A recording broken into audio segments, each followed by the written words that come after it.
Supreme court में सुन्नी इत्तेहाद council की मखसूस नशिस्तों से मुताल्लिक़ केस की समाअत 24 जून तक मुलतवी कर दी गई है। चीफ जस्टिस ऑफ पाकिस्तान ने रिमार्क्स दिए हैं कि हमने तो नहीं कहा था कि इंट्रा पार्टी इलेक्शन ना कराएं, सियासी जमात ने अपने ही लोगों को जमहूरियत से महरूम रखा। इलेक्शन करवा लेते तो सारे मसले हल हो जाते। हर चीज़ का मलबा अदालत पर ना डालें, या तो कहें कि ऐवान को मुकम्मल नहीं करना तो बात ख़त्म, 336 का नंबर पूरा करना है तो नशिस्तें खाली नहीं छोड़ सकते। सुन्नी इत्तेहाद काउंसिल के वकील फैसल सिद्दीकी ने कहा कि इलेक्शन कमीशन ने हुक्मनामे में लिखा सियासी जमात वो है जिसके पास निशान हो। हमारा मौक़िफ़ ही यही था कि उम्मीदवार PTI के हैं, लेकिन माना नहीं गया। जस्टिस अतहर मिनुल्लाह ने कहा कि हम बुनियादी हुकूक़ के मुहाफ़िज़ हैं, देखना है कि वोटर्स के हुकूक़ का तहफ़्फ़ुज़ कैसे हो सकता था। मज़ीद जान लेते हैं समग्र नुमाइंदे सुहेल रशीद से। जी सुहेल।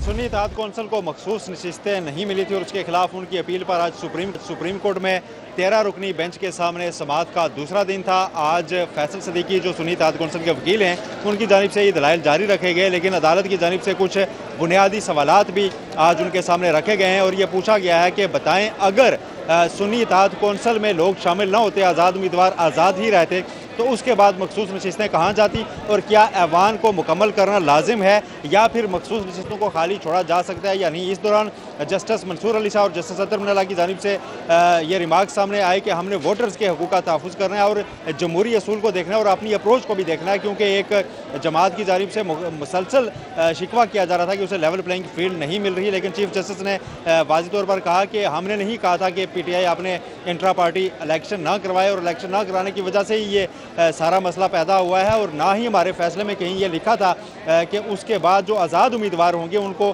बैठ का इंतखाबी निशान दिया नहीं जा सकता। ऐसा भी चीफ जस्टिस की जानिब से वाज़ेह किया गया और चीफ जस्टिस ने ये रिमार्क्स भी दिए कि अगर जमहूरियत को देखना है तो पूरे जमहूरी असूल को हमें मद्देनज़र रखना होगा। इंट्रा पार्टी इलेक्शन ना करवा कर अपने ही लोगों को PTI ने एक जो जमहूरी हक है वो नहीं दिया था। अगर वो इंतखाबात हो जाते तो उससे फ़ायदा PTI के जो मेम्बरान हैं उनका ही होना था, वो इलेक्शन लड़ सकते। साथ ही ये सवाल भी उठाया गया चीफ जस्टिस पाकिस्तान की जानिब से कि सुन्नी इत्तेहाद कौंसिल एक अलग सियासी जमात है और PTI अलग सियासी जमात है, मुमकिन है कल को वो एक दूसरे के आमने सामने खड़े हों, तो ऐसे में क्या PTI की हिमायत याफ्ता जो आज़ाद उम्मीदवार जीते हैं और जिन्होंने कागजात नामजदगी के साथ PTI की जानिब से एक लेटर भी जमा करवाया था कि वो उसके उम्मीदवार हैं, तो उसके बाद वो आज़ाद तो रहते नहीं थे, उसके बावजूद वो सुन्नी इत्तेहाद कौंसिल में शामिल हुए हैं, तो कल दोनों जमातों के दरमियान तनाज़ा भी हो सकता है। दोनों का मंशूर अलग है, लेकिन जस्टिस मंसूर अली शाह ने इस पर इसके बरक्स रिमार्क्स दिए कि इस वक्त मंशूर पर कोई एतराज़ उन लोगों को नहीं है जो सुन्नी इत्तेहाद कौंसिल में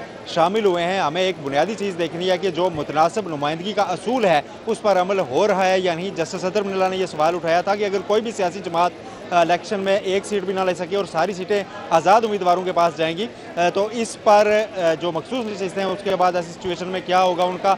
इस पर फैसल सिद्दीकी ने कहा कि ऐसी सूरत में मखसूस नशिस्तें किसी को नहीं दी जाएंगी। इसके बाद बेंच मेम्बरान की जानिब से ये रिमार्क सामने आया कि इसका मतलब एक चीज़ तो कि जो सियासी जमातें हैं उनको अपनी जीती हुई नशिस्तों के तनासुब से ही मखसूस नशिस्तें मिलेंगी। अब ये समाअत जो है ईद के बाद तक 24 जून के लिए मुलतवी की गई है और चीफ जस्टिस पाकिस्तान ने ये रिमार्क है कि 24 जून से इसको रोज़ाना की बुनियाद पर सुनेंगे।